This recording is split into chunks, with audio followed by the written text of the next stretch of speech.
Netflix acaba de treure una nova sèrie que utilitza una tercera guerra mundial per tancar a uns multimilionaris en un búnquer nuclear. La sèrie utilitza la idea que avui dia hi ha tants conflictes que qualsevol pot servir d'excusa perquè els països s'acabin intercanviant míssils nuclears entre si.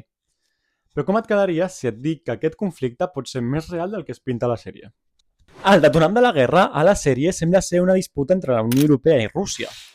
Però saps que aquest conflicte realment ja s'està gestant? I és que en només 2 setmanes Rússia ja ha violat l'espai aeri de fins a 3 estats de la Unió Europea. El passat 10 de setembre, Polònia va detectar drons russos a prop de la seva frontera amb Belarus i Ucraïna. I aquell mateix dissabte, 13 de setembre, Romania va detectar drons russos també a prop de la seva frontera amb Ucraïna. De fet, aquests drons van ser dissenyats a l'Iran i l'utilitza Rússia tant per vigilar com per atacar Ucraïna. I finalment, quan creiem que aquesta crisi ja havia acabat, va ser el torn d'Estònia, que va detectar fins a 3 jets de combat russos a prop de la seva frontera amb Rússia. Aquesta, de moment, sembla només una maniobra de Rússia per avaluar el flanc oriental de la OTAN i de la Unió Europea.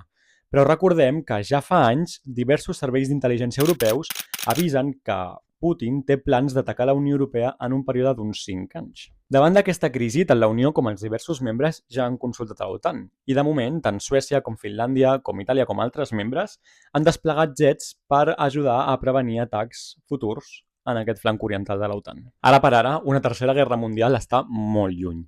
Això sí, situacions com aquestes ens han de recordar que hem d'estar atents, hem d'invertir en defensa perquè avui dia el sistema internacional és cada vegada més bèl·lic, és a dir, cada vegada més disposat a la guerra. Un país només atacarà un altre si sap que guanyarà, si té la victòria assegurada. I ja us dic jo que ara per ara Rússia té la victòria assegurada contra la Unió Europea. Per tant, no podem seguir mirant cap a una altra banda a l'hora d'invertir en defensa i en seguretat.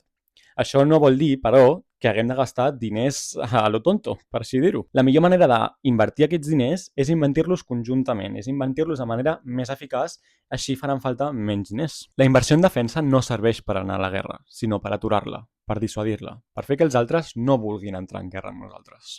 Una escalada nuclear no pasa en horas. Pasan 10 minutos.